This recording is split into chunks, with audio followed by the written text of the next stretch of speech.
call and your telephone number will be monitored and recorded. Okay, there we go. We got you, Ray. Oh yeah, that's right.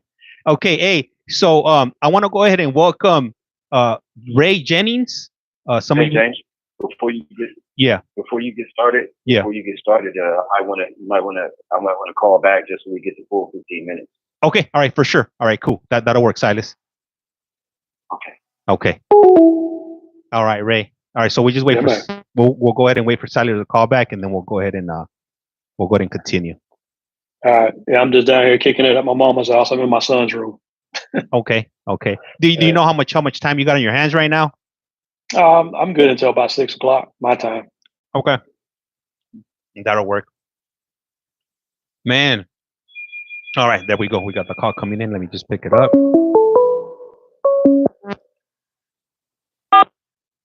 This call is now being recorded. Link. You have a prepaid call from Silas Johnson, an incarcerated individual at the Centinela State Prison, Centinela, California. This call and your telephone number will be monitored and recorded. You have a prepaid call. You will not be charged for this call. To accept this call, say or dial 5 now. Thank you for using Global Tel Link. Hello, Silas? Okay, I'm here. Okay. So today we're going to be doing something that we haven't attempted before. We're going to be having Silas Johnson, which is currently incarcerated in Centinela State Prison, and we currently got Ray Jennings. You guys might be familiar with him if you guys if you guys watch Dayline NBC. He came out in a few episodes. One of them was The Man That Knew Too Much, and another one was The Girl in the Blue Mustang. And we're gonna have Silas Johnson interviewing Ray, and I'll be just moderating and whatnot, and I might be asking a question or two. So I'm gonna go ahead and hand it off to Silas, and it's all you, Silas, right there. All right. Hey, good afternoon. Hey, what's up? This is Silas and Johnson, and I want to thank everyone and welcome everyone for joining us stateside and abroad to CollectCallFrom. As James noted, we have a special guest joining us today, Mr. Ramon Jennings. And Raymond, I want to thank you for sitting in with us today. Oh, yeah, man. Appreciate it, man. Nice meeting you, brother. Hope all is well on your end, man. Absolutely, man. I'm maintaining, man. Likewise. So for those of you who are familiar, in the year 2000, Ramon Jennings was an Iraq war veteran employed as a security guard at a parking lot in Palmdale, California, when the unthinkable occurred. Michelle O'Keefe, a 19-year-old college student and aspiring actress, was murdered in her brand new blue Ford Mustang. Ray Jennings was working that night in the first witness police interview. Raymond told investigators he never saw the shooting, but police used information from his interview to cast him as their prime suspect. What followed is one of the more stunning injustices I've seen. In 2005, Sergeant Raymond Lee Jennings was arrested for murder, and after 3 trials, he was sentenced to life in prison. After serving 11 years of his sentence, Raymond was exonerated and freed from prison. I learned about Raymond's story during an episode of NBC Dateline titled The Man Who Knew Too Much. Raymond is joining us today to discuss his ordeal and shed some light on what happens when the system fails. So first, I want to go back to that night, before that night, actually. And before that, I want to thank you for your service to our country. Thank you. I appreciate it, brother. Absolutely, man. So what was it like for you coming home from the war? Actually, it was pretty trying, I had been gone for a good part of a year. And I had, at that time, I had 4 young children at my house. My daughter was actually, one of my children lived out here in North Carolina, but just the reintegration part to my family and trying to establish myself back in my household was pretty challenging, actually. Right. Were there any parallels that you saw after your release from prison to the reintegration process that you experienced coming home as a veteran? In a way, yes, and in a way, no. So, at that time, my children were very young when I was arrested and actually, came home from Iraq. I had been home for a month before they arrested me. So, to put it in perspective, my youngest daughter was 5 months old. And when I got out, I was celebrating her 11th birthday. So trying to integrate or reintegrate with my children who are now young adults was more than a challenge, and even to this day, it's still a challenge. Yeah. Wow. I can't even imagine that. I mean, I can't even imagine how difficult that must have been. Yeah. So I want to go back to that night in 2000. So how long had you been working security at the parking lot? That was actually my second night at that particular location. I'd only been on that job or with that security company for about a week and a half, actually. Wow. And thinking back, was there anything unusual that registered with you now before the shooting? No, not at all. Everything seemed just fine. I did my normal walk through the parking lot, and nothing was out of place. Nothing everything seemed fine until I got back up to the center of the parking lot, and a car alarm went off, and that caught my attention. I turned around and made my way back towards that car alarm to see what could possibly make that go off. And by the time I got this to where call and your telephone number will be monitored and recorded. Yeah, by the time I got to where my car was parked at is when I heard an initial shot ring out, and then a few seconds later, a car started rolling backwards, and multiple shots rang out after that.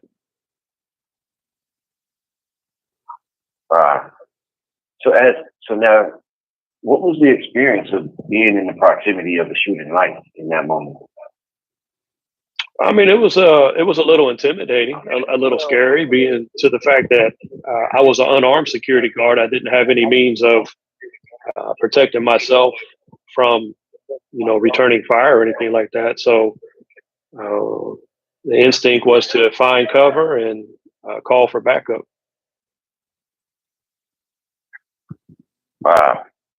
I was under the impression that you were on. I mean, that must have really been traumatic, not being on and able to defend yourself. So eventually, the police respond to the scene, and you interview with the investigators.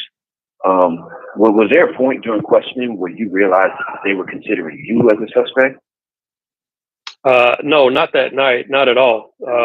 Actually, they were very cordial with me. I answered all the questions that they needed me to answer, and even finished off my shift that night because there was a multitude of police presence there. And yeah, I mean, everything seemed, I guess, kosher in a sense, And they never detained me. They never, swabbed my hands for gunpowder residue, and listening to the detectives and the first responders that showed up there immediately after the shooting, they've all stated that my demeanor, my everything was normal. There was nothing about me that would suggest that I had did something like that. But you just answered my next questions. Normally during the shooting, they do a GSR test, which is a gun residue test. They do a DNA swab, and you just mentioned that they did none of those things at night. That seems kind of incredible to me. I think people watch these, crime shows, and they just assume that all of this forensic work is done, during these incidents, and a lot of the times, like in your case, it wasn't. No, not at all. And this happened on a Tuesday night around 9:30, and I did not report to work per my supervisors on Wednesday night, but I did come back Thursday, and I think it was shortly after that Thursday that I went in Friday morning and turned my uniforms and things in and quit. And at that time, unbeknownst to me, at that time, the security company actually bagged my uniform up and secured it. And then the LA detectives actually came and picked that up on Monday morning to run a test on it to see if there was anything on that uniform, whether it be gunpowder residue, blood splatter, and things of that sort.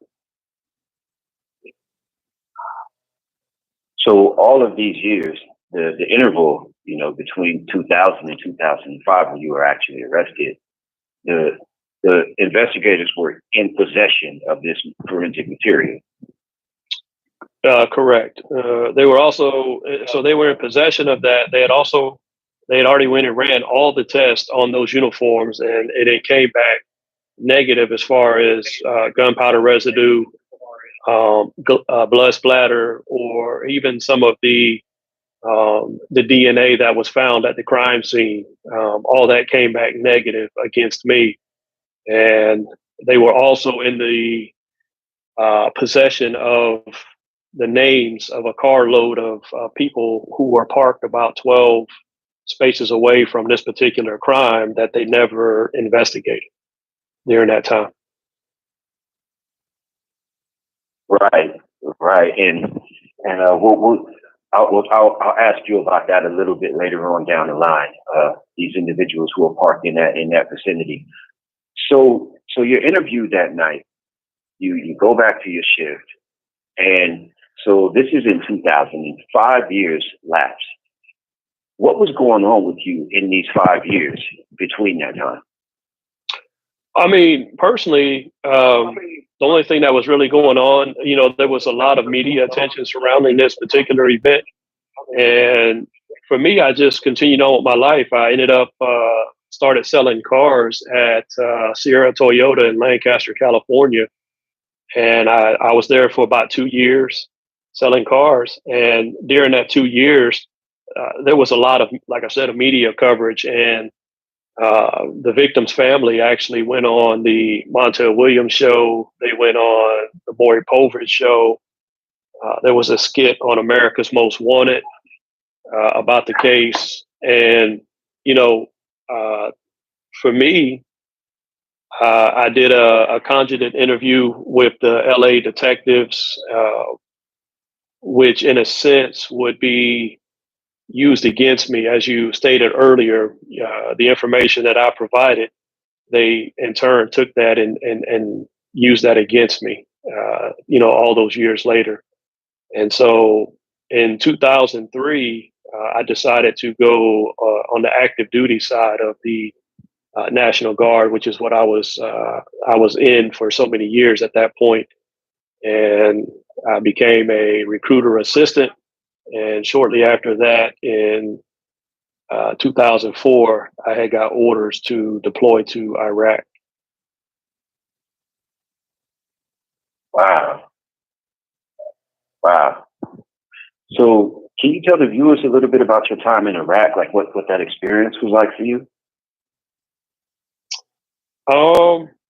Yeah, so This call and your telephone number will be monitored and recorded. my experience was it was stressful. I mean, there's a lot of things that took place. So I ended up being what's known as a filler. A filler is somebody that they will pull from a different unit, and they'll put you with a unit that needs that body. And I held a particular MOS, which is an infantry MOS.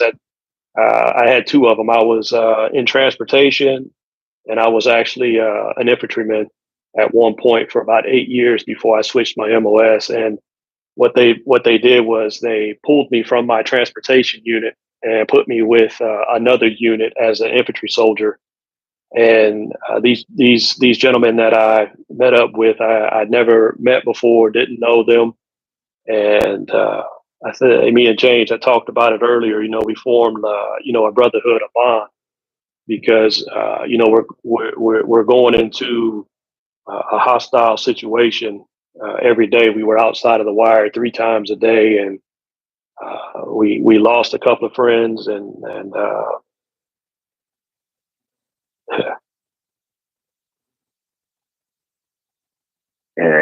yeah, I'm sorry to hear that. I'm sorry about you losing a couple of your buddies.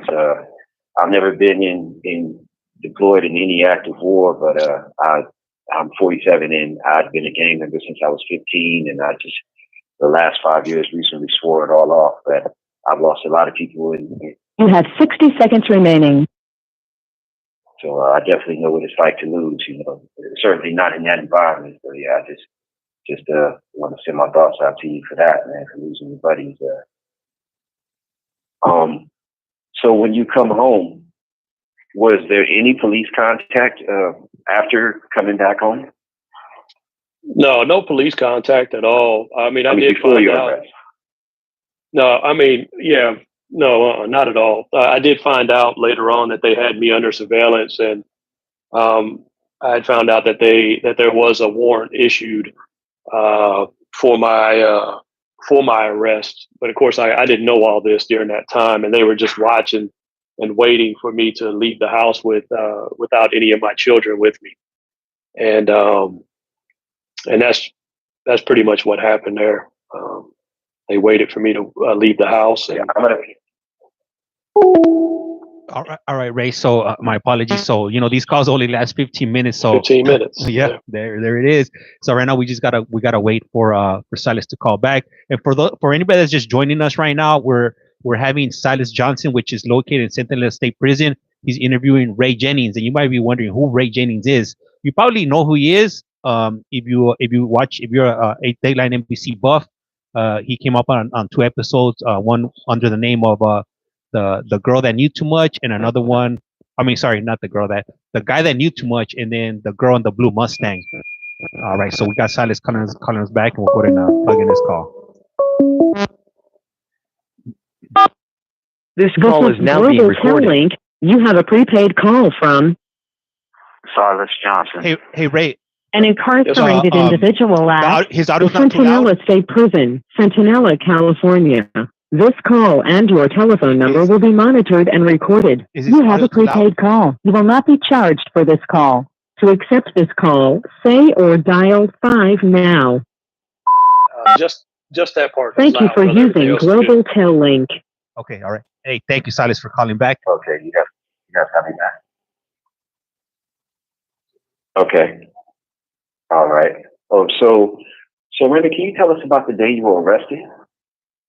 It was December 13th, 2005. Like I said, I had been home for right at a month from Iraq, and I had a carload of Christmas gifts that I was getting ready to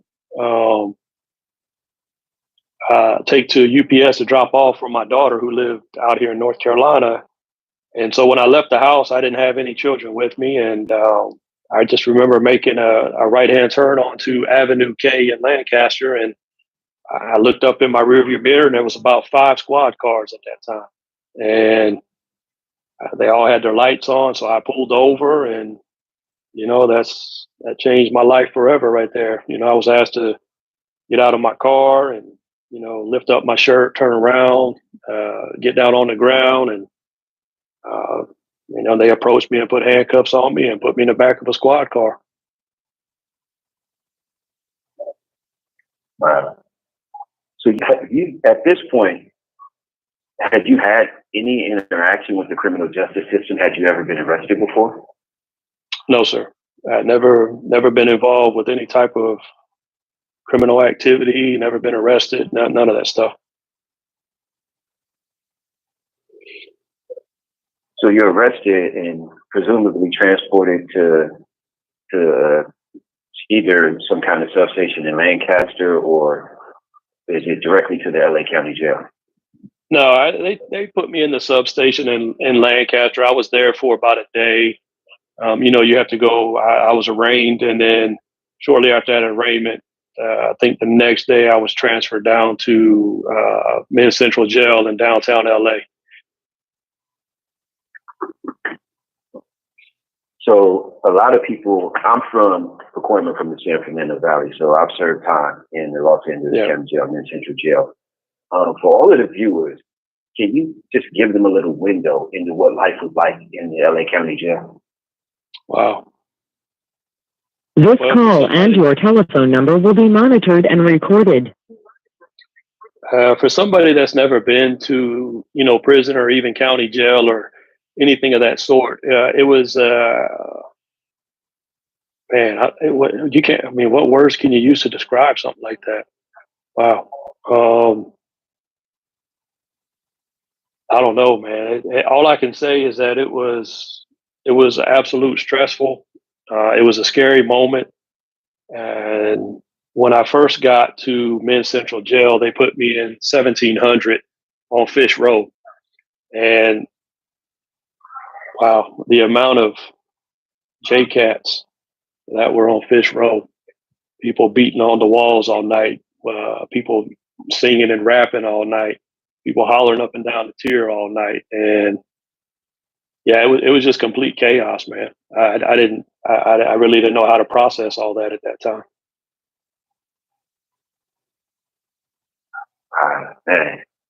So how long did you serve in the county jail before ultimately being found guilty? 4.5 years. 4.5 years. That is a long time for anybody, particularly somebody who has no experience with incarceration, the criminal justice system, and any of that. Yeah, so it was 3 trials. Yeah. Oh, go ahead. I'm sorry. No, I was going to say those 4 years were they were probably the most mentally challenging. I mean, my combat experience wouldn't even match up to being in LA County and dealing with that situation. I'd have rather been back in combat than in LA County dealing with all the nonsense that goes on inside of there. And and that's not to put anybody down as far as what they believed in and what they chose to do. But for somebody like myself who was not a banger to come in and have to stand alone in a sense, because I did not run with anybody. I did not join the wood pile or anybody's prison gang. And, it was a very challenging moment for me, but I stood on what I believed in, and whatever the consequences may have come, I was willing to accept. So I was in high power the whole time. I was down in 1750 for a little while. Well, most of the time in 1750, which is one of the housing units in Men's Central Jail. For people who know about like O.J. Simpson or whatever other famous celebrities that people may have known, that's where they were housed at during that time. And yeah, it was a very, very challenging experience for me. Yeah, I was. Robert Blake was actually housed there when I was going through my whole trial in high power. Yeah. So ultimately, you went through 3 trials, and the first 2 were mistrials before being found guilty in the third, Michelle's murder. Did you ever, throughout this time, your 4 years in the county jail, consider that you could be found guilty? I mean, I'd be lying to say that the thought never crossed my mind. I mean, for anybody that's never been to trial before, especially a murder case, it's very, I guess, damning in a sense when if you're the person that's being charged with a murder, and when the district attorney and the state is presenting its evidence, and let's just, for example, they start posting pictures of, let's say, the crime scene, and then you have a young lady who is, shot to death in her car, and then they portray they put the photos of the autopsy on the scene on the big screen up there, and then you see this same young lady with rods in her face and her body, and then you got a person pointing at you and saying that, you know, Ray Jennings is the one who is responsible for this, Ray Jennings this, Ray Jennings that. And so when you see the reaction of a jury and they're crying, and then the victim's family's crying, and then they're pointing at you, it's like, to be honest with you, nothing else mattered after that point. And that's the scary part about going to trial. You know, it's like people forget the evidence. They stop looking at evidence and they start looking at the pictures, and that's what they have seared in their mind. Is this young lady who's been shot to death, and then they have these rods and the victim's family back there. So now they don't even look at you as being, you know, a father or a service member or whatever, a productive person in society. It's just you're the killer of this person, and nothing else matters now. We're gonna pin this on you, and that's it. You know. Hey, Silas, let me interject right here. And you bring up an issue. Absolutely. Let me ask you something, Ray. Did any of the jurors that found that were hung juries, did anybody ever reach out to you?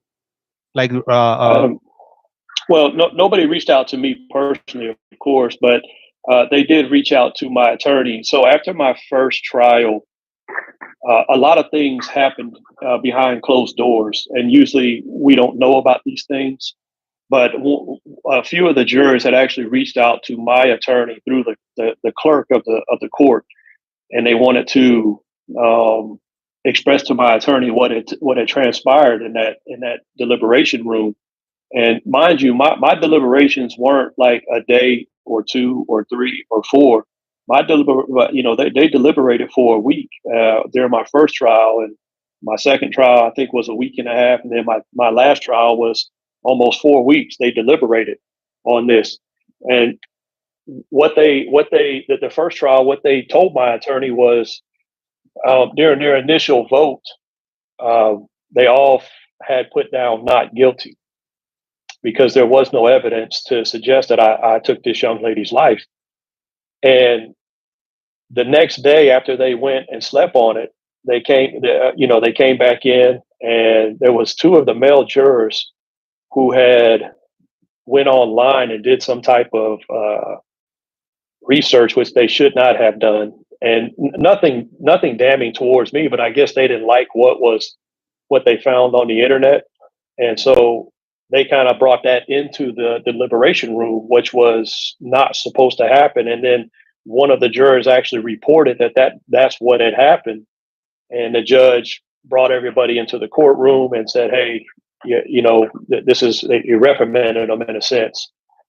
But by that time, you know, it has swayed people's views of things. And that's how I ended up with that first hung jury. The second one, I'm not too sure about. I don't know exactly what happened during the second trial. And of course, on the third trial, it was moved back to the city of Lancaster, where this crime took place. And that's where I was found guilty at. Thank you for shedding light on that, Ray. I'll go ahead and hand it over back to you, Silas. Thank you.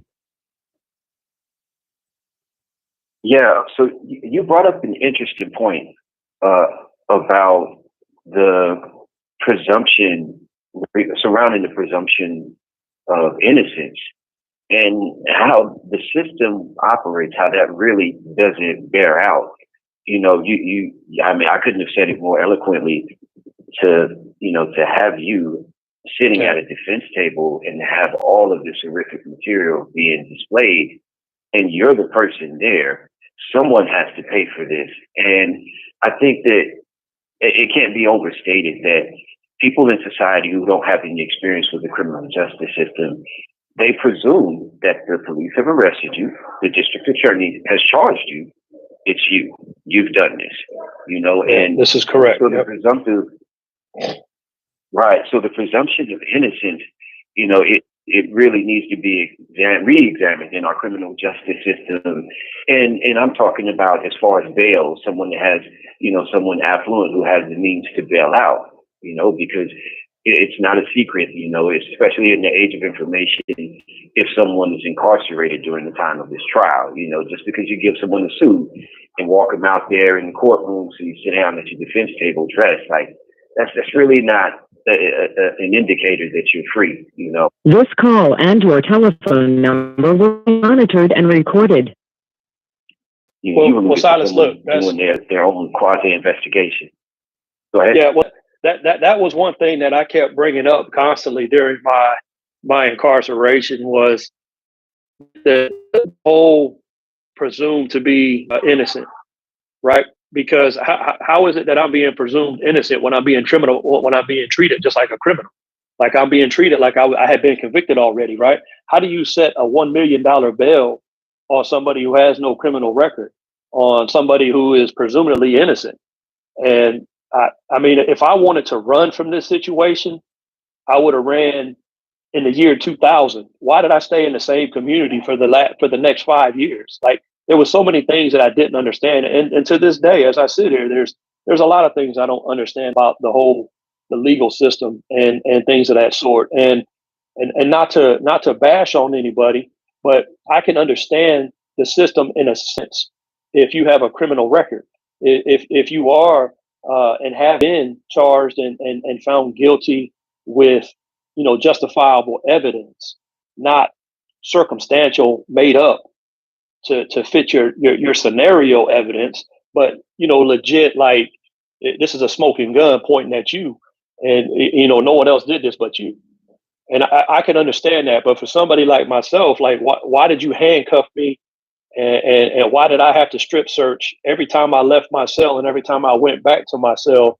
I had to, and you know how it goes, man. You know what they want to do. They want to look all in. You have 60 seconds remaining.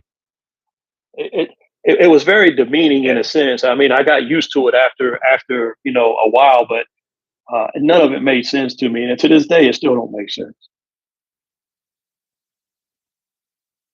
Yeah, that's pretty powerful, man. Like just the dehumanizing factor of incarceration. I'm not sure Absolutely. A lot of people really understand like the things that people in here go through, and there are security preventive measures, of course, that have to be adhered to for correctional officer safety as well as ours. But we know the other side of that, the extra side of that, the humiliation side of someone in a position of power, and I think it just speaks to the need for change in a lot of areas in corrections, and hopefully people like you telling their story will bring that about. So I'm gonna time. All right, so he's 15. Okay, so did we lose Ray? You there? We can't see you. Can you hear me? All right, so for anybody that's here right now, Ray, he was found factually innocent, or they exonerated him after being in prison for 11 years. So his story is not like anybody else's story that has previously been here. Can you hear me, Ray? Yes, sir. Okay, all right. Let me Silas is calling back, and here we go.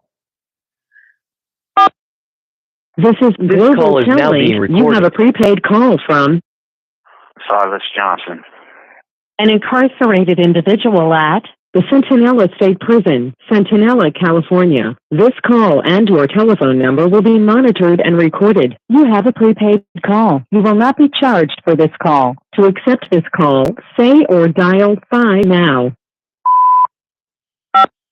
Thank you for using Global Tel Link. Hello, Silas.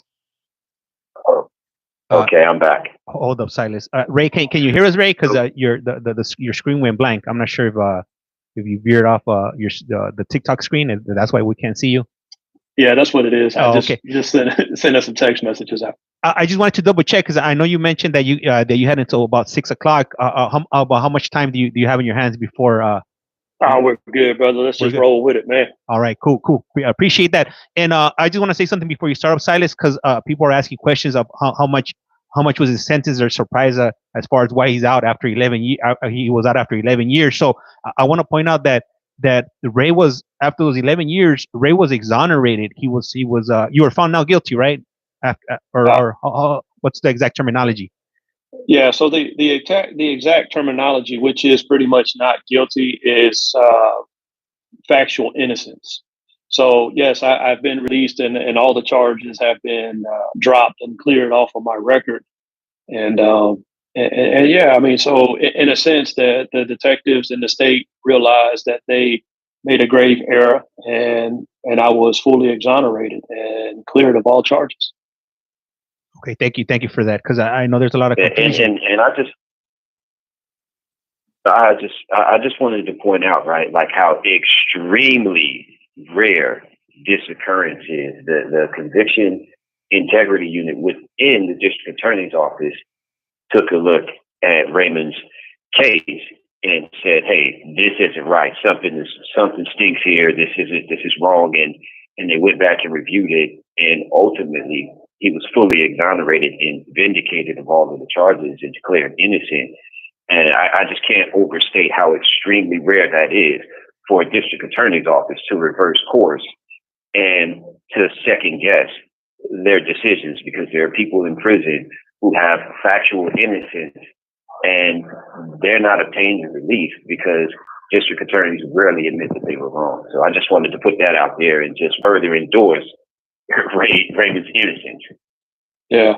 Well, there's a lot more to that than how eloquently that you just said it, right? Because, my attorneys that picked up my case, they had came across what was known as the CRU at that time, which is the Conviction Review Unit that was formed by Jackie Lacey, Kamala Harris, and a few other people, not to name everybody, but, and he ended up, my attorney actually wrote a 33-page letter that you can search out online, and you can see what was presented state-wise, what the state presented as far as evidence, and what the actual factual innocent was, the factual evidence, I should say. And, there was a lot of pushback in the office once my case came to light. Like they did not want my case to be brought forth. And it was told to me by certain individuals in that office that they were told to push my case under the rug and just let it die. So those names will never be mentioned by me. They may come out. They may come out in another platform somewhere, but they won't be mentioned by me. But it's not. It's like you said. This was a rare occurrence for me, and this is a rare thing. Even though this organization was formed to do exactly what it did for me, it's all smoke screens, to be honest with you. It's all just for political views and things of that sort, because I think to this day there's only been 4 exonerees since this organization has came to light, me being the first. And shortly after myself, there was another young man that was exonerated, but I don't think he got the factual innocence exoneration. I think there was something wrong on the technical side of things, but that's neither here nor there. I mean, he was exonerated by this organization. So, I just wanted to clear that up, man. It's not as easy as what people may think it is to reverse a murder conviction. It was a very difficult process, and justice did prevail, and there was some divine angels in my corner that day when I was exonerated. Absolutely, man. And we're rejoicing because of it, man. And we're glad to have you back out there free, man, and experiencing freedom. So the day that you were found guilty, what type of emotions were you experiencing that day? Man. Oh, man. It was, I think as I look back on some of the videos from the news media of that day, I held my composure pretty well inside the courtroom. But as soon as I was escorted outside of that courtroom, it was a devastating blow for me. I didn't know how to respond to it. I was put back in that holding tank, and I could barely walk. Like my legs were so weak and shaking. I just couldn't believe that I just got found guilty of this crime. This call and your telephone number will be monitored and recorded. I just remember the only person that I called, shortly after I got back to that holding tank was Big Mama, man, it was probably. Man, yeah, I can't even imagine that. So after that, you received your sentence. In what sentence did you receive? Yeah. So at my sentencing, I received 40 years to life. So I got found guilty of second-degree murder, which was 15 years, and then they gave me a gun enhancement for 25 years. So it all total to be 40 years to life, with my first eligible parole date in 2045. So if you were in here, that'd still be 20 years off. Correct. Yeah, I'd have been down for 20 years now. Yeah. So what was your time like in CDCR? Can you tell us a little bit about that? It was interesting, to say the least. Yeah. So, what I do is everything that takes place in county jail, no matter what county jail you're at, it's going to follow you to state prison, because somebody's going to know who you are from county. Like, I don't know how, well, I do know how it spreads now, but, word always gets around. So when I ended up in Delano State Prison at reception, and you're on the main line in GP, it was an eye-opening experience, because now there's no longer, I'm no longer segregated to a cell by myself. Now I've been put into a situation where the yard is open. You go to yard with the mask, and it's like, what do I do? So what did I do is, I think I'm a smart individual when it comes to that. I did 4.5 years there, and I've learned a lot. And so, did I join anybody's prison gang at that time? No, I did not. But did I show respect to everybody else that, had associated themselves, or, that were just gang bangers in general? So, yes, I did. So everything is segregated in prison, as you know, on the GP, in GP. And so, white tier, black tier, others, Southsiders, and you may have some Norteños every now and then, but not too often, mixed in with the Southsiders. But yeah, so I just respected everybody and what they did, and for the most part, a lot of people respected me and what I stood for, and what I was not going to associate myself with. But in the long run, after being on the main line for about 1.5 years of watching my back, including who I was celled up with, because I didn't politic in a sense. I had to be mindful of my surroundings at all time, because it wasn't other races that I was worried about. It was my own particular race that claimed to have your back that I was worried about. And so a lot of the COs, correctional officers, they knew about my case. They had seen my case on TV. I did find a lot of favor with some of the COs, and a lot of them believed in my innocence. And I just carried myself in a respectful manner, and that really helped me out and translated into a pretty peaceful experience, in a sense. Going through the prison system.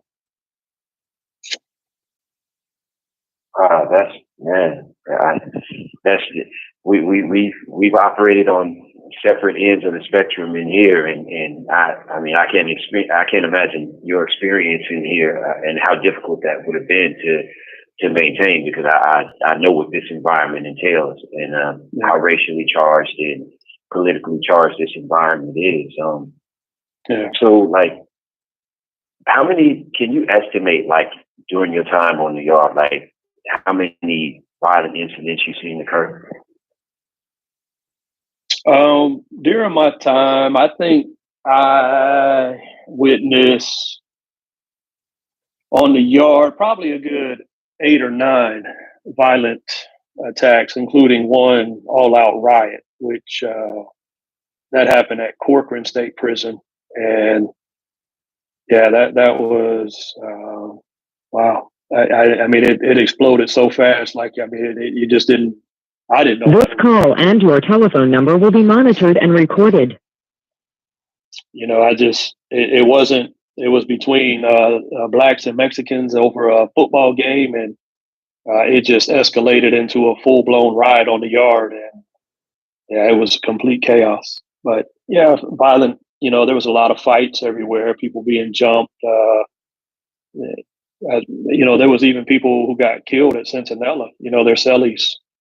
You know, people were getting killed left from, not left and right, but yeah, it happened a couple of times while I was at Corcoran, actually, Corcoran State Prison. Yeah. Yeah, Corcoran, for all of the viewers who don't know, Corcoran is one of the most notorious prisons in California. I served 5.5 years there in the segregated housing unit between 2008 and 2013, and I can attest to what Raymond is saying. It's not a fun place to be at all. Oh man, we was there at the same time then. Yeah, I was in I arrived there in April 2008. I was in 4A, 1 right, and I went to 4B, 4 right, and we had a riot with the Northerns on the group yard in November 2008, November 22nd, and I got shipped to 4B, and I was in 4B2 left, and I had a violent incident where I stabbed my cellie in 4B2 left, and later extracted and got moved over to 4B2 right, and spent my last, from 2009 until 2013 in June, I spent my last few years over there, and Corcoran was they play rough there. They play rough there. Yep. They definitely do. So during your time, while you're serving your time, I'm pretty sure you're going through the appeal process. At any point did you exhaust all of your appeals? Yeah, so all of my appeals have been exhausted. Everything had been upheld, and at a certain point, I had found out about this organization, the oh my goodness, Innocence Project. Man, it's slipping my mind for some reason. You have 60 seconds remaining. I found out about the Innocence Project, and I had requested an application. I submitted an application with them.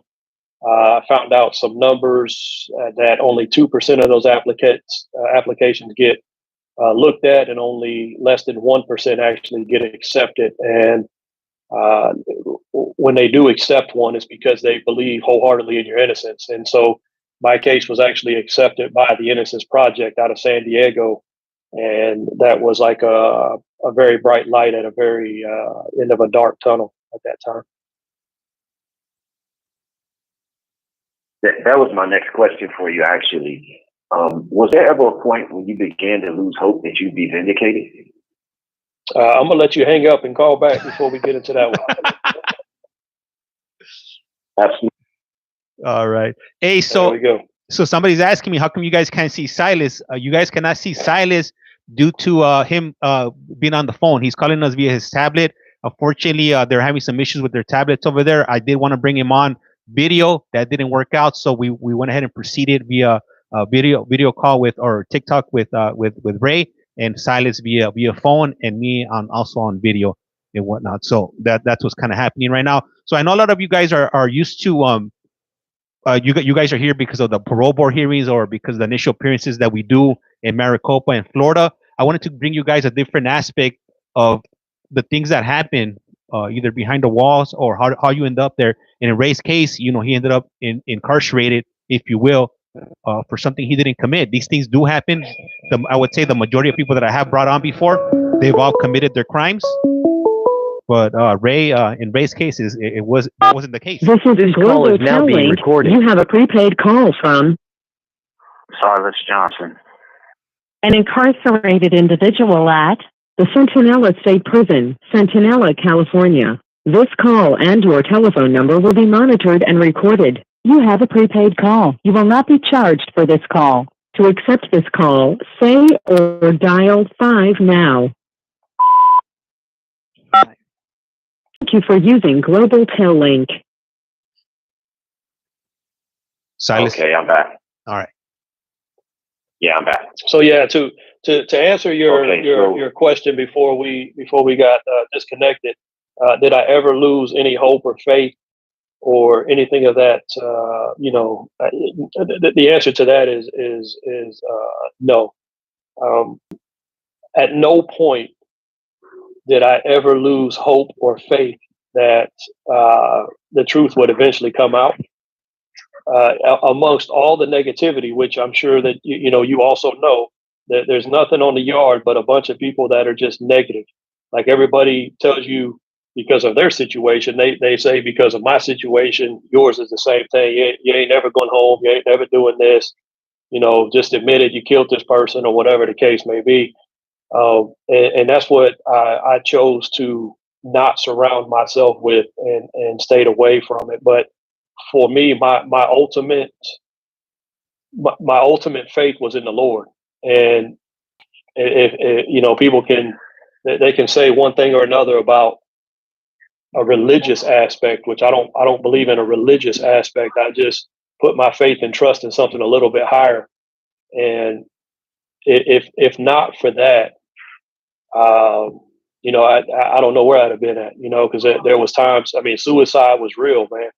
There was times I wanted to take my own life, not because I was guilty of this crime, but because of my situation. And I wanted to, believe in what I believed.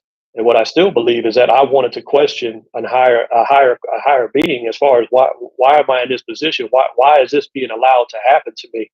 And I wanted to question this particular entity that I believe in, which is God, Yahweh, my Lord and Savior and whatnot. But it wasn't until I started reading and studying into the Word that all my questions they were answered in a sense, and I stopped questioning God. And to this day, I don't question God because if you ever read in the book of Job, starting in around the book chapter 38.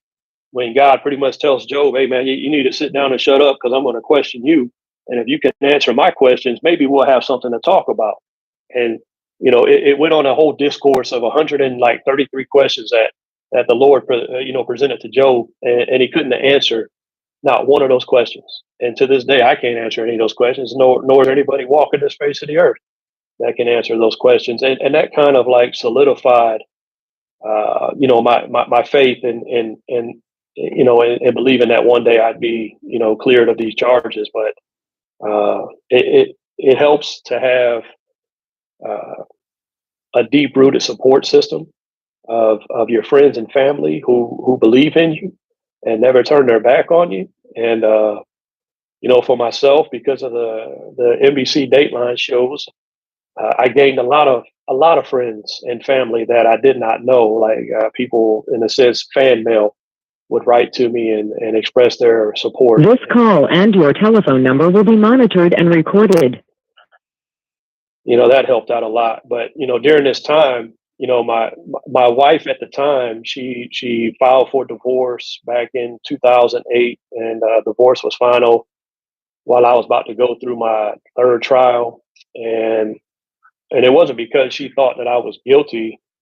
She was, in a sense, moving on with her life. She pretty much, hung me out to dry and just left me hanging, but I still had other people in my corner and things like that. So it's very difficult, dealing with the family life and aspect of things because I did have 5 children.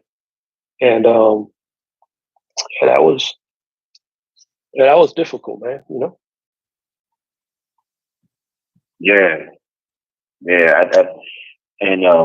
I think that's an important point that you just brought up. Life is still moving on out there. We're kind of in a state of suspended animation in here, but life is moving fast, and kids are growing up, and old love interests are moving on, and and parents and are getting older, children are getting older, and things don't stop out there, and Yeah. I think that's to me, that's one of the most egregious aspects of injustice, is the fact that you sat in prison all of those years while all of these things were happening, because of something that you had nothing to do with. So, man, it's just astounding to me. Yeah. So, But how did you find yeah, out that your conviction was being reconsidered? I found out. Well, I found out. So when in 2000 and let me put this in perspective. So 2015, my case had been constantly being aired on Dateline in different platforms, on different channels, and there was a young man who was sitting at his laptop in 2015, and he saw a link, a little flasher on the side of a website that he was on that said Iraq war veteran, convicted of murder or whatever the case may be. And it caught his attention. And as he tells the story from his point of view during that time, that some inner force compelled him to click that link. And this is somebody who does not watch TV. He doesn't watch these reality or crime shows or anything like that. And so when he watched this 2-hour episode of my particular case, he, as I know now because he's told me, he was intrigued. He couldn't understand, especially when I at my sentencing, I turned around and I addressed the victim's family face to face, and he said for him, that's what sold him on me not being guilty. He said, no guilty man is going to turn around and look at a victim's family and say what you said to them. And, that wasn't planned, because during my sentencing, oh man, I had some evil things that I wanted to say to the family. I wanted to, just like they spewed out all this evil against me, I wanted to spew out evil against them, and, but instead of that, I just let what was in my heart instead of what was in my mind, speak to them. So,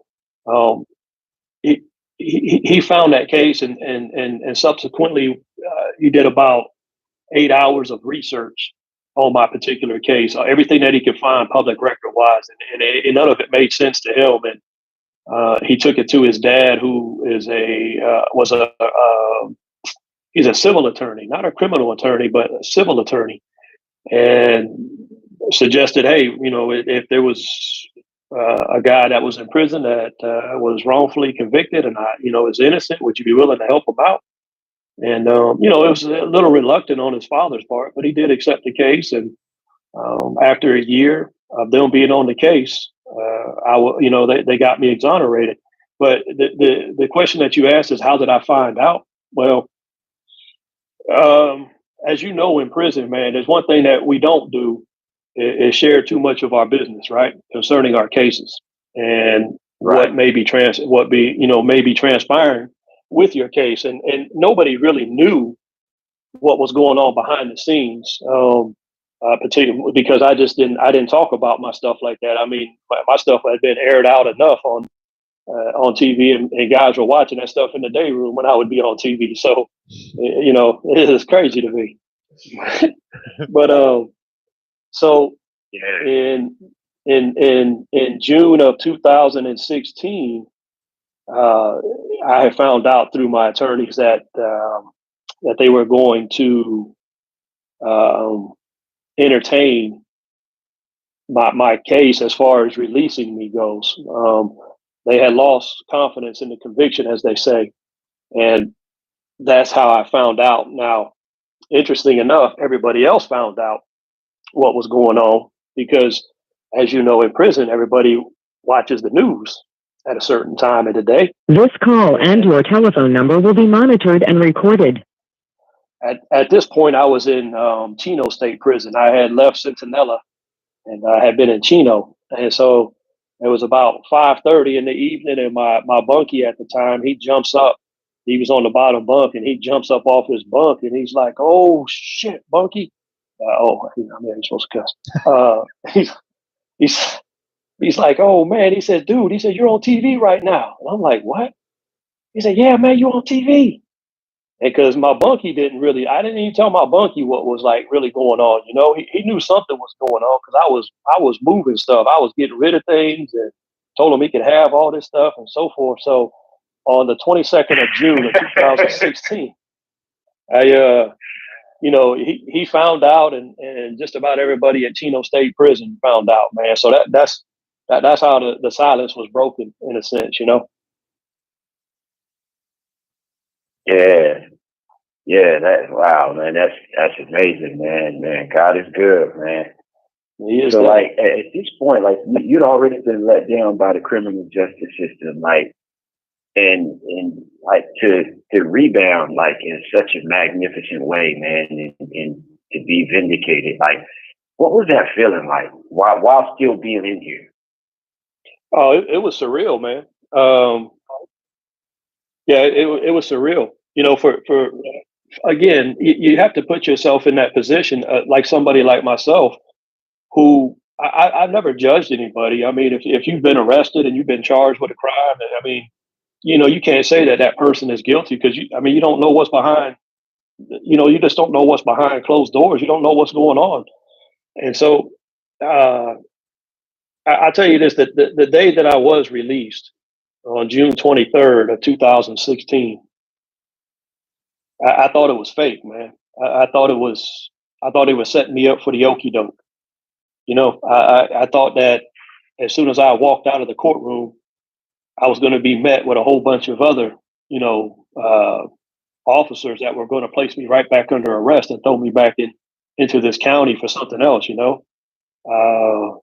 So it was it was scary, man. It was scary. I was extremely nervous. I just remember I was shaking uncontrollably. I think I hit it pretty well when I look at the videos, but inside, man, I was a complete wreck, man. I just keep it real with you, you know.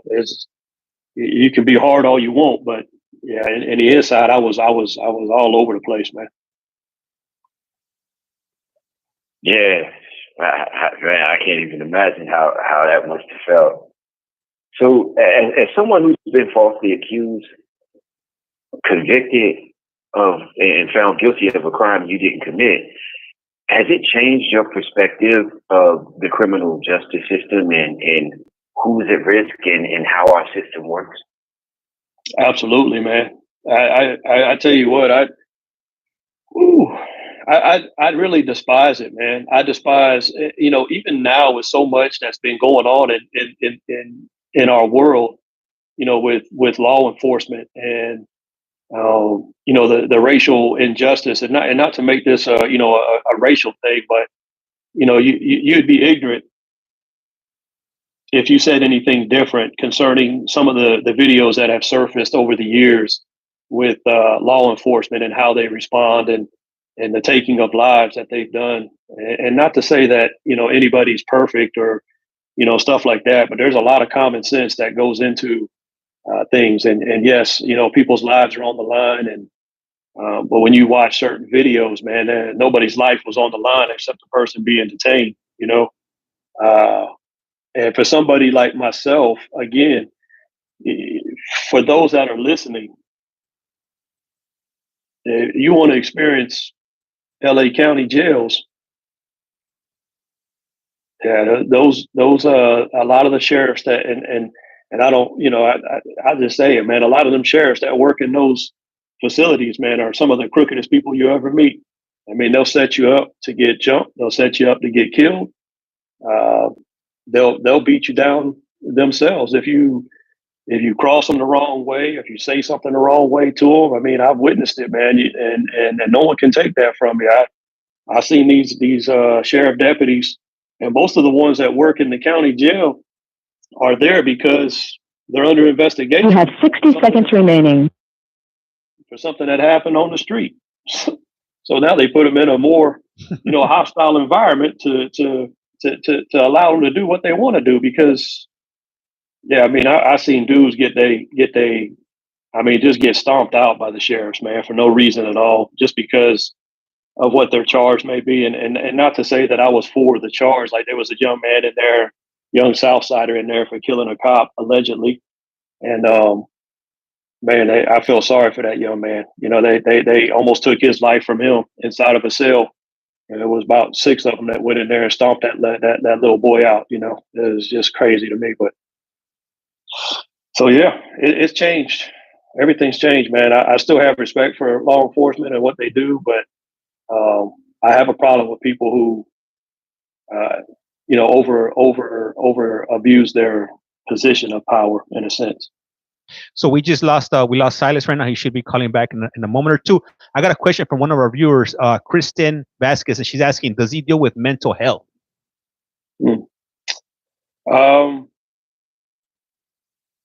I've never spoken to anybody in a professional sense. No, I really should. My wife tells me that I should. A lot of things as men, we like to try to cover up until we talk about these things, and then you know, it brings back a lot of memories. Even, you know, your combat experiences in Iraq. You know, I don't. I can sit here and say I don't suffer from anything, but if I start talking about it, you know, I'll understand.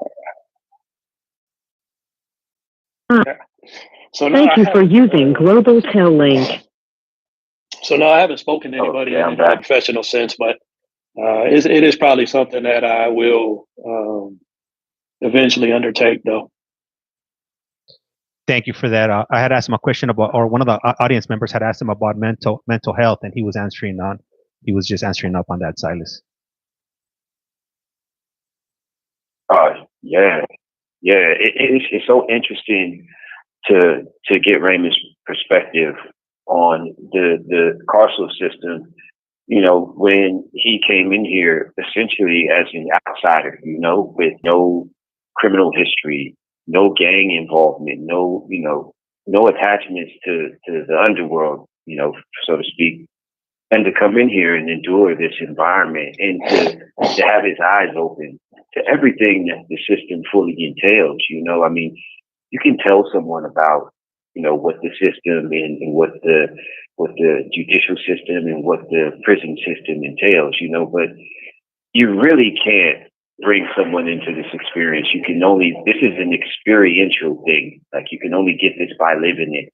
And it's really interesting to see Raymond, who is a 100% innocent man who came in here and served 11 years in prison, and someone like me, who is a convicted murderer for second-degree murder and first-degree robbery, and who is a former gang member and who is 100% guilty of the crimes that I've committed, to be incarcerated. How the experience is not that far apart. You know, it's you know, this system is what it is. And I watched 60 Days in different programs, and it's just really interesting to me from a psychological perspective to see regular citizens get in the carceral setting and how they evolve and you know, they adapt because of what this system is. And I think it's just really interesting to get your take on it. And I just wanted to just comment a little bit on that.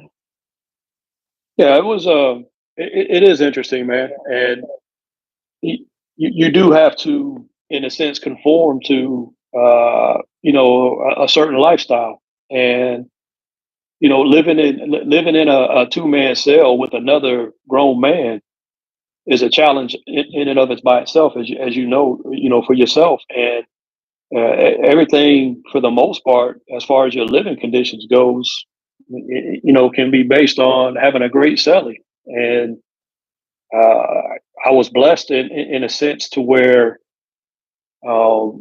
because I had found favor in the CEO's eyes, that I could bring in who I wanted to bring into my cell. You know, so until I found like a cellie that I was cool with, I mean, for the most part, man, if I lost a cellie, I would be single cell until I found somebody.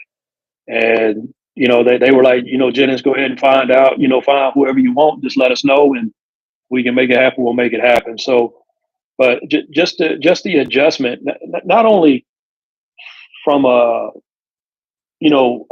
normal square in a sense, because that's what we are, right? If I'm not a banger, if I'm not a part of the underground, I'm a square, right? So just to be a part of that, and then people realizing who you are because they've watched you on TV and stuff like that. It was I don't know, it was traumatic in a sense, but I don't know. I conformed well. I just respected everybody. I respected, whatever it is that you chose to believe in and bang with and roll with and run with or whatever, right? That's on you, dog. That ain't got nothing to do with me, man. Like, live your life. If you want to go be a banger and continue to, bang in this prison and do that, then hey, leave me out of it. I'm good. I ain't, you don't need to, you run up on me, then we'll figure out what happens from there. But I had told James, I had shared with James, I had 3 incidents while I was incarcerated, and all of them occurred on the basketball court. And, nothing ever happened because, I don't know if you have ever experienced it, but if it's a one-on-one and ain't no weapons involved, sometimes the COs just let it play itself out, right? So, what it is, you get down on the court and, shake that dude's hand and ball up, the hell with it. Yeah. I mean, that's pretty much how it is. It's kind of it's pretty rough in here as far as the terrain for anybody in here. But like going it alone is a different level. I did 20 years in general population, and after that, like 4 years ago, I left and decided to do this, and now I'm on a non-designated program in yard, and that's right. I mean, it's just a world apart from that environment over there. And it's light years away. But another thing that needs to be. Speaking of that, hold on one second, man. Another thing that I like to talk to people about, man, and when it comes to that is the aspect of we as men in that position, we have the ability of choice, right? Would you agree? Absolutely. We always got a choice. We always got a choice. This is what I don't want, right? I don't want, and I never ask this of anybody. Like, don't have a pity party for me. Don't feel sorry for me. I said because there are some people who walk that line, that choose to walk that line. That is their livelihood. That is what they choose to do. They want to bang. They love the hostilities. They love everything about it.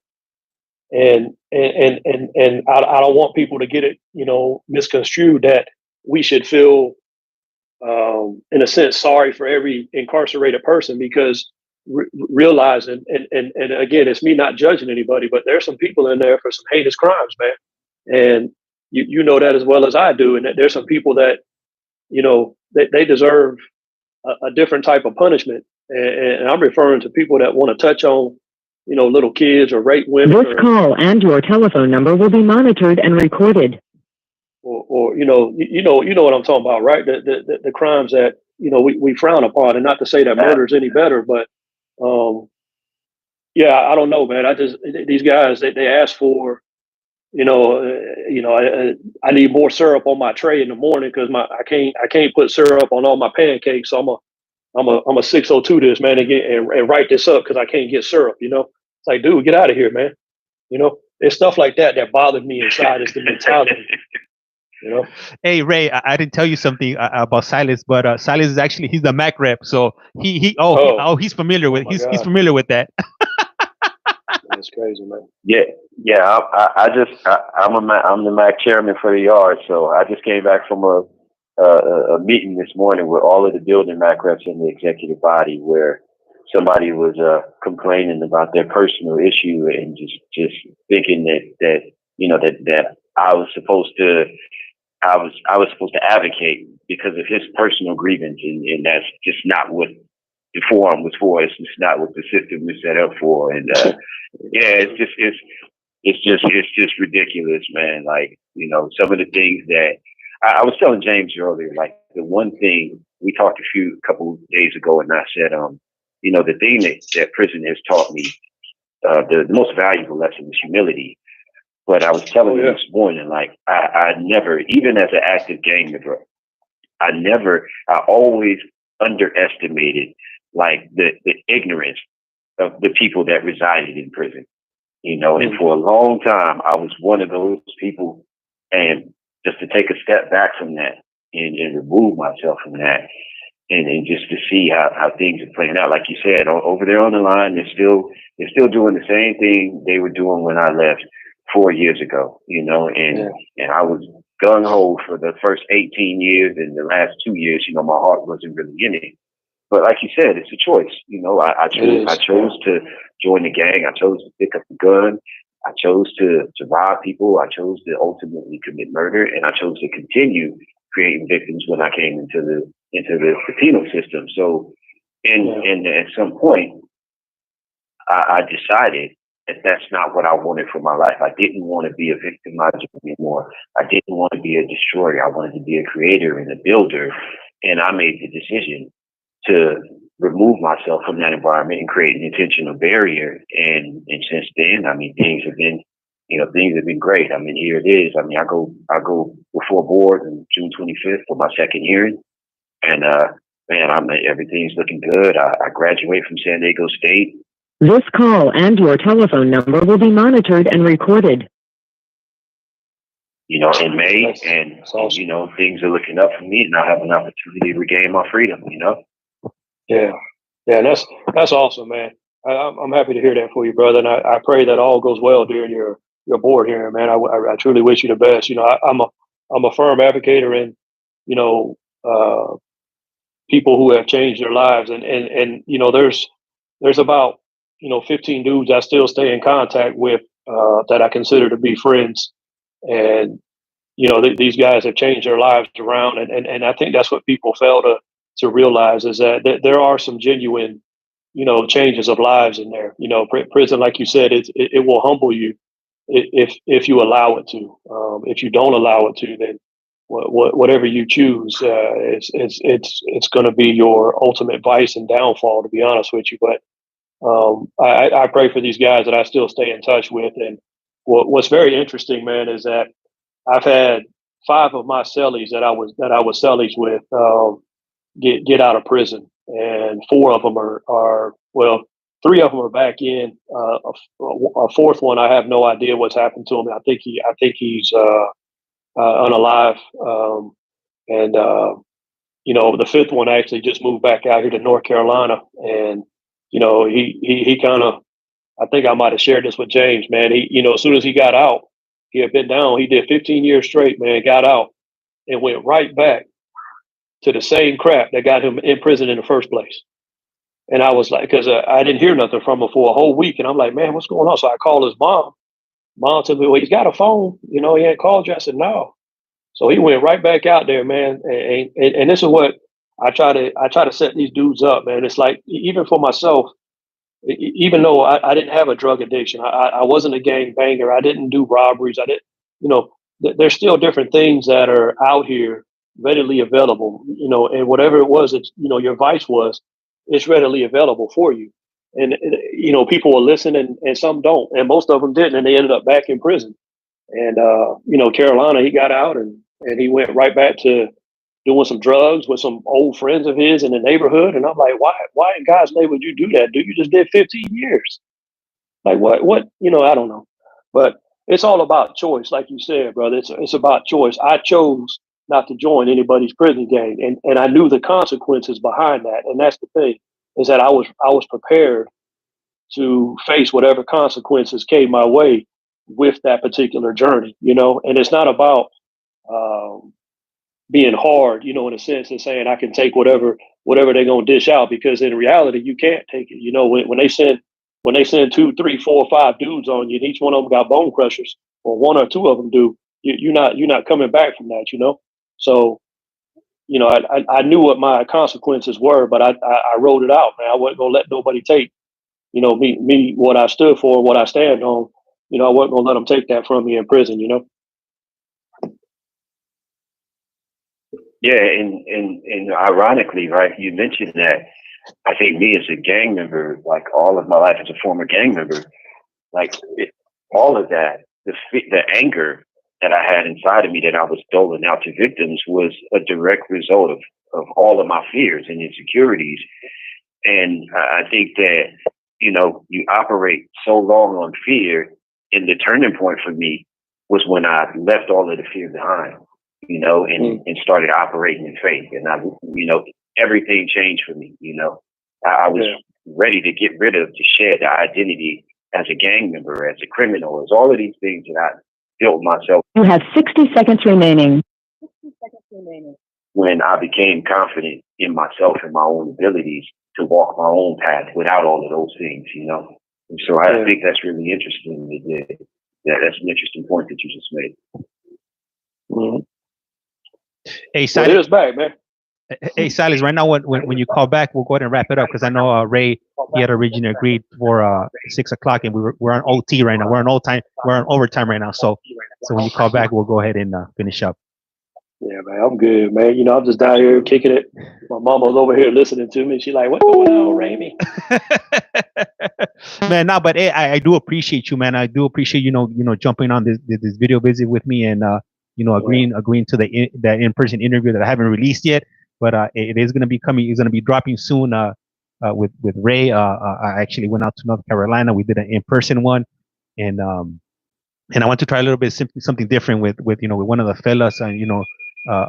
Silas, he got those $10 words, man, and I do appreciate him. So he you know, we've done some in the past, so I like his style.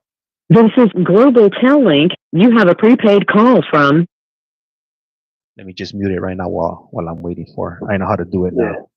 That thing's loud, ain't it? Super, man. These CL20s, man. I never. CL20 banging, boy. Yep. Let me see. I'm about to hit it right now. Does everybody know about the CL20s, man? Do they know that that's prison from a vendor? Some people do. I'm assuming some people don't. But yeah, I get a lot of comments in the chat, you know, from time to time, you know, when people recognize, damn, are those the CL20s? Yeah, they surely are. Silas, are you on, Silas? Yeah, I'm back. All right. So I'll go ahead and hand it off back to you, and then after this one, we'll go ahead and wrap it up. And if Ray, you know, if he's willing to, then I would love to have him, you know, come back and you know, continue. Absolutely. Hopefully we could do a video visit next time, you know, whenever they have it up and running, so you guys could see, you know, each other. Yeah, that'd be cool, man. Absolutely, man. Yeah, so man, I wanted to thank you. I wanted to thank you, Raymond, for joining us today. Man, it's an honor to meet you. I heard a lot of good things about you through James. Like I said, I'm a Dateline 48 Hours Missed. I'm a crime show junkie. So I actually saw both of the episodes on NBC. And when James and I talked about it, I was as a journalism major, I was immediately, you know, intrigued and wanted to get in on the conversation. So man, thank you for sitting down with us, man, and man, thank you for sharing your story with us, and moreover, man, like I'm extremely proud of you, man, coming through this system and coming out on the other side of it, and getting back out there, man, and living the life, man, and doing what you got to do for your family, man. Like, man, I can't express enough how much I respect you, man, and your journey. Man, I appreciate it, man, but. Hey, I'm gonna keep it real with you, brother. I wish there would have still been some ballers down there from when I was there, man, because the legacy still continues. Like, that's what I love. Hey. This call and your telephone number will be monitored and recorded. Hey, we opened that gym down there, you know that. So when I first got to that yard, the gym wasn't open. They had a whole bunch of bunks in there, you know, and we were able to get that cleared out, and we opened that gym up. And, you know, that I don't know if they repaved that basketball court down there, but that thing is dangerous. But we still played on it out there in that 100+ degree weather. But yeah, you know, it's cool, man. I think the only person that I know that's left down there is you know, Matthew. I don't know if you know who he is, but yeah, Matthew and I, we were in a veterans group together. I know Matthew. Yeah, that's I know a good Matthew. friend of mine. Matthew is he's an IVC right now. He's in 3 building. Yes, he is. Yep. So, Yeah, I still stay in touch with him, man. So speaking of people that you know down here, so like I said, I'm in San Diego State in the Vista program, and one of my cohort, his name is Brian Barraza. He asked me, I was telling him that I was going to be doing this interview, and he asked me to tell you hello. He said that you knew him by another name, and I'm trying to think. I think it starts with an S. Mm-hmm. And he was emphatic. He wanted me to tell you what's up. And hello, man. I know he's going. You remember him? I remember him, man. Okay. Yeah, he was telling me to tell you what's up. He got a big old Arizona tattooed on his back, and he's from East LA. He's like, man, tell him I said what's up, man. Tell him. Yeah, I remember him, man. He good dude, man. You said tell him I said mine, man, and much respect to him. I definitely will, man. I sure will, man. And once again, man, thank you for tapping in with us, man. And man, much respect, man. Much love, man. And keep making it happen out there, man. I'm trying to, man. I think I can only see a little bit of these comments, and somebody had asked a while back about, I think it was something to do with my family, or did the relationship repair after being found innocent? I don't know if he was talking about, my relationship with my ex-wife, but the answer to that would have been no. No, to just close it out real fast, during that incarceration time, my current wife, she in 2011, she was out here in North Carolina, and she was laying on her couch at about, I think it was 12 o'clock in the morning or something like that, and she heard a voice coming from the TV that sounded familiar, and so she sat up real quick, and as she looked at the TV, and of course I was on TV, and me and Kim had, we had flirted with each other many, many years ago, back in like 1995 or something like that, but nothing ever came to fruition. We never did anything. Anyhow, she ended up reaching out to me in 2011, and we just started corresponding. And of course, this is way before, as you know, these tablets, and that's such that's a blessing right there. But and then in 2012, she started visiting me. Like every other month, she was flying out to California, and she started down there in Corcoran. She came to see me, and then she followed me down to Centinela, and then of course on to Chino. So no, the relationship never healed itself from that. But the relationship with my children has still been somewhat of a challenge, because you have to understand that my kids were very young at the time of my incarceration. And this is for anybody that's incarcerated and they had young children at that time, and has currently served, multiple years. Because as you stated earlier, Silas, life does not stop. Everything continues to go. Whereas for us, we're in a state of suspense every day. It's like a hamster running around in that wheel.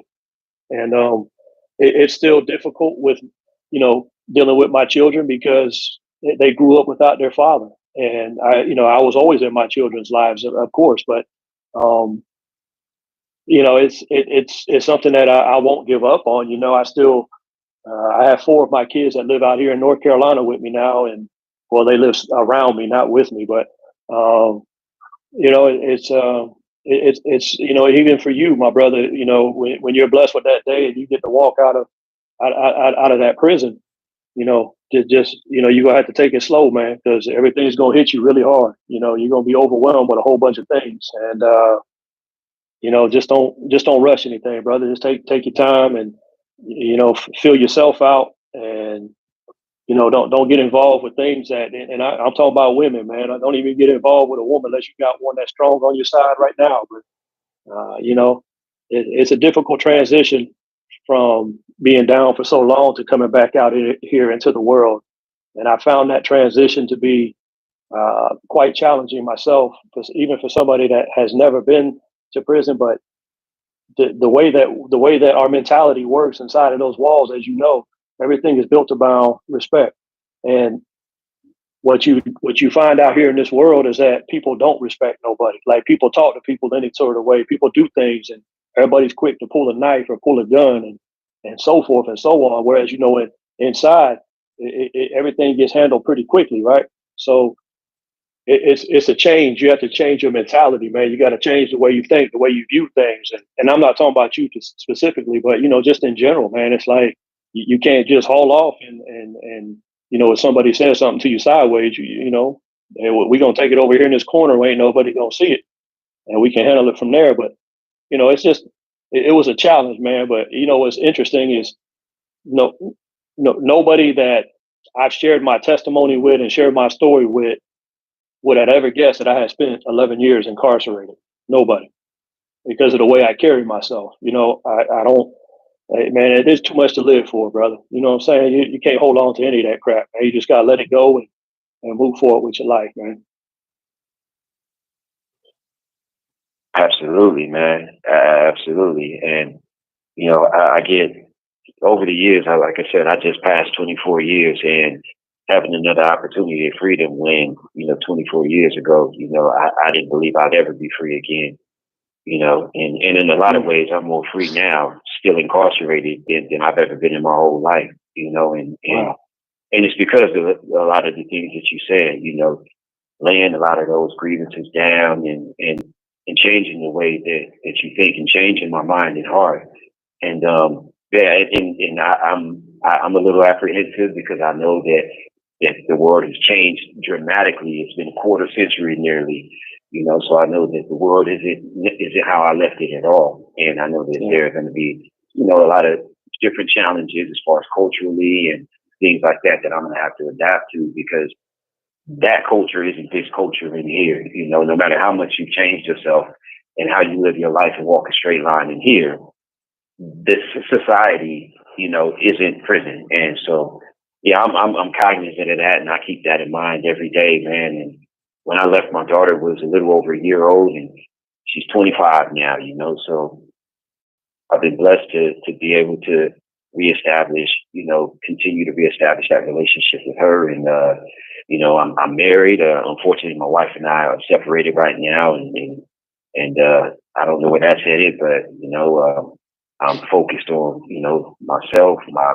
reentry, and continuing my education in the master's degree program, man, and just being out there and building on my dreams, man, and figuring it out, you know. Yeah, man, that's awesome to hear, brother. Hey, Ray, and I want to read up 2 comments to you on YouTube. We have a comment from Kristen. She writes, thank you for all you do, James. Ray, well wishes. Hope to hear more about Silas. Hope I can get Destiny and Tonka in their bond. You're talking about something else, all right? And then we got 90s YA baby writes, I'm happy to know that you were exonerated. Many I think he wrote, many of individuals are wrongfully convicted, overcharged, and miscellaneous prosecuted. Thank you for sharing or shedding light on the damage system in California. Man, I appreciate that, man. Thank you. All right. And then, hey, Ray, thank you. I really appreciate you. And you know, to the next time, like I said around here, life's like a candle. Once you blow it out, it's lights out. That's right, boy. And with that, hey, we're out of here. I appreciate you, man. Anytime, man. You just call on me, bro. Hey, I will. I'm gonna call sooner than soon. That's what I'm talking about, man. I say my love to you guys, man. Much respect. All right, and tell your mom hi. Tell her thank you for allowing us this hour and a half with you. Yeah, she was bringing a drink to me. So, all right, then, man. All right, then, brother. Y'all have a good one. Raymond, blessings, man. Blessings, man. All right, then. All right. All right.